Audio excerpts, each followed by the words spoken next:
ഗിരിപ്രഭാഷണം ഒരു പഠനം. മത്തായി 7 മുതൽ 12 വരെ, മത്തായി 6:9 മുതൽ 13 വരെയും ലൂക്കോസ് 11:1 മുതൽ 4 വരെയും പ്രാർത്ഥനയുടെ ഒരു രൂപരേഖ ശിഷ്യന്മാർക്ക് നൽകി. തുടർന്ന് 7:8-9 വാക്യങ്ങളിലും ലൂക്കോസ് 11:9 പ്രാർത്ഥനയിൽ ഒരുവൻ്റെ മനോഭാവം എപ്രകാരമായിരിക്കണമെന്ന് പറഞ്ഞിരിക്കുന്നു. യാചിപ്പിൻ, അന്വേഷിപ്പിൻ, മുട്ടുവിൻ എന്നീ 3 ക്രിയാപദങ്ങളാണ് ഇവിടെ ഉപയോഗിച്ചിരിക്കുന്നത്. ഈ പദങ്ങൾ നിരന്തരമായ പ്രവൃത്തിയെ കാണിക്കുന്നു. നാം യാചിക്കുന്നത് നീതിമാനായ സ്വർഗീയ പിതാവിനോടാണ്. ഏതു സമയത്തും സമ്പർക്കം പുലർത്തത്തക്ക നിലയിൽ അവൻ നമുക്ക് സമീപസ്ഥനാണ്. നമ്മുടെ ജീവിതത്തിൽ നീതിയും സമാധാനവും നന്മയുളവാക്കുന്ന എല്ലാ യാചനകൾക്കും അവൻ നമുക്ക് ഉത്തരമരുളുന്നു. അവൻ്റെ ഇഷ്ടപ്രകാരം നാം എന്തെങ്കിലും അപേക്ഷിച്ചാൽ അവൻ നമ്മുടെ അപേക്ഷ കേൾക്കുന്നു എന്നുള്ളത് നമുക്കവനോടുള്ള ധൈര്യമാകുന്നു എന്ന് യോഹന്നാനും, അതുകൊണ്ട് കരുണ ലഭിപ്പാനും തക്ക സമയത്ത് സഹായത്തിനുള്ള കൃപ പ്രാപിപ്പാനുമായി നാം ധൈര്യത്തോടെ കൃപാസനത്തിന് അടുത്തു ചെല്ലുക എന്ന് പൗലോസും രേഖപ്പെടുത്തിയിരിക്കുന്നു. യാചിപ്പിൻ എന്നാൽ നിങ്ങൾക്ക് കിട്ടും. ആവശ്യങ്ങളുള്ള ബന്ധത്തിലെ അപേക്ഷകളാണ് യാചനകൾ. മുമ്പേ അവൻ്റെ രാജ്യവും നീതിയും അന്വേഷിപ്പിൻ, അതോടുകൂടെ ഇതൊക്കെ നിങ്ങൾക്ക് കിട്ടും എന്നും, നിങ്ങൾ പ്രാർത്ഥിക്കുമ്പോൾ യാചിക്കുന്നതൊക്കെയും ലഭിച്ചുവെന്ന് വിശ്വസിപ്പിൻ, എന്നാൽ അത് നിങ്ങൾക്ക് ഉണ്ടാകുമെന്ന് ഞാൻ നിങ്ങളോട് പറയുന്നു എന്നും കർത്താവ് പറഞ്ഞിരിക്കുന്നു. പരിധികളിൽ ജീവിക്കുന്ന ദോഷികളായ പിതാക്കന്മാർ തങ്ങളുടെ മക്കൾക്ക് നല്ല ദാനങ്ങളെ കൊടുപ്പാൻ അറിയുന്നുവെങ്കിൽ, പാപികളും ദോഷികളുമായ മാനവകുലത്തിന് സ്വപുത്രനെ യാഗമായി നൽകിയ സ്വർഗീയ പിതാവ് തന്നോട് യാചിക്കുന്ന തൻ്റെ മക്കൾക്ക് നന്മ എത്രയധികം കൊടുക്കുമെന്ന് മത്തായി 7:11 പറഞ്ഞിരിക്കുന്നു. അന്വേഷിപ്പിൻ എന്നാൽ നിങ്ങൾ കണ്ടെത്തും.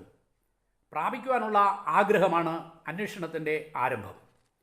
കാണാതെ പോയതിനെ തിരഞ്ഞു രക്ഷിപ്പാനല്ലോ മനുഷ്യപുത്രൻ വന്നത്. മനുഷ്യപുത്രൻ ഈ ലോകത്ത് തുടങ്ങിവെച്ച രക്ഷണീയ പ്രവർത്തനത്തിൻ്റെ പിന്തുടർച്ചക്കാരാണ് തൻ്റെ ശിഷ്യന്മാർ.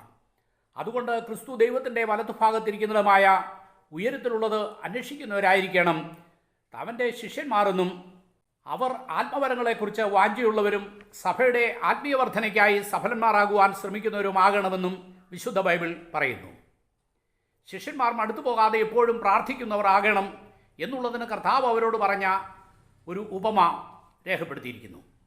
ദൈവത്തെ ഭയവും മനുഷ്യനെ ശങ്കയുമില്ലാത്ത ഒരു ന്യായാധിപനും പ്രതിയോഗിയോട് പ്രതിക്രിയ നടത്തി തന്നെ രക്ഷിക്കണമേ എന്ന് യാചനയുമായി തന്നെ സമീപിച്ച ഒരു വിധവയെയും കുറിച്ച് കർത്താവ് പറഞ്ഞിരിക്കുന്നു. അവളെ പ്രതിക്രിയ നടത്തി രക്ഷിപ്പാൻ കുറേ കാലത്തേക്ക് അവന് മനസ്സിലായിരുന്നു. എന്നാൽ വിധവ നിരന്തരമായി അവനെ അസഹ്യപ്പെടുത്തുന്നതുകൊണ്ട്, ഞാൻ അവളെ പ്രതിക്രിയ നടത്തി രക്ഷിക്കും, അല്ലെങ്കിൽ അവൾ ഒടുവിൽ വന്ന് എന്നെ മുഖത്തടിക്കുമെന്ന് അവൻ ഉള്ളുകൊണ്ട് പറഞ്ഞു. അനീതിയുള്ള ഈ ന്യായാധിപൻ ഇപ്രകാരം ചിന്തിക്കുകയും പ്രവർത്തിക്കുകയും ചെയ്യുന്നുവെങ്കിൽ, നീതിയുള്ള ന്യായാധിപതിയായ നമ്മുടെ കർത്താവ് രാപ്പകൽ തന്നോട് നിലവിളിക്കുന്ന തൻ്റെ വൃതന്മാരുടെ കാര്യത്തിൽ ദീർഘക്ഷമയുള്ളവനായാലും അവരെ പ്രതിക്രിയ നടത്തി രക്ഷിക്കാതിരിക്കുമോ? വേഗത്തിൽ അവരെ പ്രതിക്രിയ നടത്തി രക്ഷിക്കും എന്ന് കർത്താവ് പറഞ്ഞിരിക്കുന്നതായി ലൂക്കോസ് രേഖപ്പെടുത്തിയിരിക്കുന്നു. മുട്ടുവിനെന്നാൽ നിങ്ങൾക്ക് തുറക്കും. ഒരുവൻ്റെ ശ്രദ്ധയെ ആകർഷിക്കുവാനാണല്ലോ മുട്ടുന്നത്. മുട്ടുക എന്നുള്ളത് പ്രാർത്ഥനയെ കാണിക്കുന്നു. സുവിശേഷത്തിൻ്റെ വാതിൽ തുറന്നു കിട്ടുവാനും ദൈവവചനത്തിൻ്റെ വാതിൽ തുറന്നു കിട്ടുവാനുമായി നാം നിരന്തരം പ്രാർത്ഥിക്കണമെന്ന് പൗലോസ് രേഖപ്പെടുത്തിയിരിക്കുന്നു. നിരന്തരമായി മുട്ടുവിൻ എന്നതിന് കർത്താവ് പറഞ്ഞ ഒരു ഉപമ ലൂക്കോസ് രേഖപ്പെടുത്തിയിരിക്കുന്നു. കഥകടച്ച് പൈതങ്ങളോടുകൂടെ കിടക്കുന്ന ഒരുവനെയും അർദ്ധരാത്രിയിൽ അവൻ്റെ കഥകിൽ മുട്ടിവിളിക്കുന്ന അവൻ്റെ ഒരു സ്നേഹിതനെക്കുറിച്ചും പറഞ്ഞിരിക്കുന്നു. പൈതങ്ങളോടുകൂടെ കിടക്കുന്നതിനാൽ എഴുന്നേറ്റ് അവൻ്റെ ആവശ്യം നിവർത്തിപ്പാൻ ബുദ്ധിമുട്ടുണ്ട് എന്നവൻ പറഞ്ഞു. എന്നാൽ തൻ്റെ സമീപത്ത് അർദ്ധരാത്രിയിൽ കടന്നു വന്ന തൻ്റെ സ്നേഹിതൻ്റെ വിശപ്പടക്കേണ്ടതിന് അവൻ അത്യാവശ്യമായിരുന്നതിനാൽ അവൻ ലജ്ജ കൂടാതെ തൻ്റെ സ്നേഹിതൻ്റെ കഥകിൽ മുട്ടിക്കൊണ്ടിരുന്നു. തുടർന്ന് അവൻ ഉണർന്നു, കഥവ് തുറന്നു, സ്നേഹിതന് വേണ്ടുവോളം അപ്പം കൊടുത്തു എന്ന് കർത്താവ് പറഞ്ഞിരിക്കുന്നു. ലോകപ്രകാരം ജീവിക്കുന്ന ഒരുവൻ തൻ്റെ സ്നേഹിതന് വേണ്ടി ഇപ്രകാരം പ്രവർത്തിക്കുന്നുവെങ്കിൽ, സ്നേഹിതന്മാർക്ക് വേണ്ടി സ്വജീവനെ അർപ്പിച്ച നമ്മുടെ കർത്താവ് തന്നോട് യാചിക്കുന്നവർക്ക് പരിശുദ്ധാത്മാവിനെ എത്രയധികം കൊടുക്കുമെന്ന് കർത്താവ് പറഞ്ഞിരിക്കുന്നു. മനുഷ്യർ നിങ്ങൾക്ക് ചെയ്യണമെന്ന് നിങ്ങൾ ഇച്ഛിക്കുന്നതൊക്കെയും നിങ്ങൾ അവർക്ക് ചെയ്യുവിൻ, ന്യായപ്രമാണവും പ്രവാചകന്മാരും ഇതുതന്നെയെന്ന് വാക്യം 12 രേഖപ്പെടുത്തിയിരിക്കുന്നു. ന്യായപ്രമാണവും പ്രവാചകന്മാരും എന്നുള്ളത് പഴയ നിയമ പുസ്തകങ്ങളെ പൂർണ്ണമായും ഉൾക്കൊള്ളിക്കുന്നതിനായി ഉപയോഗിക്കുന്ന ഒരു ശൈലിയാണ്. ക്രിസ്തീയ നീതിശാസ്ത്രത്തിൻ്റെ കൊടുമുടിയെന്നും സുവർണ നിയമമെന്നും വേദപണ്ഡിതന്മാർ ഈ വാക്യത്തെ വിശേഷിപ്പിച്ചിരിക്കുന്നു. സമ്പൂർണ്ണ വേദശാസ്ത്രം ദൈവവും മനുഷ്യനും തമ്മിലുള്ള സ്നേഹത്തിലും മനുഷ്യർ പരസ്പരമുള്ള സ്നേഹത്തിലും അധിഷ്ഠിതമാണ്. കൂട്ടുകാരനെ നിന്നെപ്പോലെ തന്നെ സ്നേഹിക്കണമെന്നുള്ള ഏകവാക്യത്തിൽ ന്യായപ്രമാണം മുഴുവനും അടങ്ങിയിരിക്കുന്നുവെന്ന് പൗലോസ് രേഖപ്പെടുത്തിയിരിക്കുന്നു.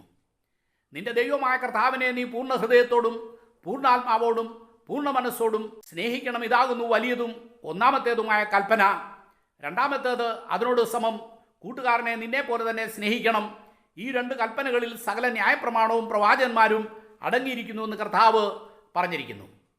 ഒരു സാധാരണ മനുഷ്യന് തൻ്റെ ജീവിതത്തിൽ പ്രാവർത്തികമാക്കുവാൻ കഴിയാത്തതും തൻ്റെ ശിഷ്യന്മാർ അപ്രകാരം ജീവിക്കണമെന്ന് കർത്താവ് ആഗ്രഹിക്കുന്നതുമായ ഒരു ശ്രേഷ്ഠ സ്വഭാവമാണ് കർത്താവ് ഈ വാക്യത്തിൽ കൂടി വെളിപ്പെടുത്തിയിരിക്കുന്നത്. ദൈവാത്മാവിൻ്റെ സമ്പൂർണ്ണ നിയന്ത്രണത്തിൽ ജീവിക്കുന്ന ഒരു ദൈവപൈതലിൻ്റെ ജീവിതത്തിൽ പരിശുദ്ധാത്മാവിൻ്റെ നിരന്തര പ്രവർത്തനത്താൽ രൂപാന്തരപ്പെട്ടു വരുന്ന ശ്രേഷ്ഠ സ്വഭാവമാണിത്. തൻ്റെ ശിഷ്യന്മാരിൽ നിന്നും ഈ ആത്മീയ വളർച്ച അവൻ ആഗ്രഹിക്കുന്നു. നിങ്ങളുടെ നീതി ശാസ്ത്രിമാരുടെയും പരീശന്മാരുടെയും നീതിയെ കവിയുന്നില്ലെങ്കിൽ നിങ്ങൾ സ്വർഗരാജ്യത്തിൽ കടക്കുകയില്ല എന്ന് കർത്താവ് പറഞ്ഞതായി മത്തായി 5:20 രേഖപ്പെടുത്തിയിരിക്കുന്നു.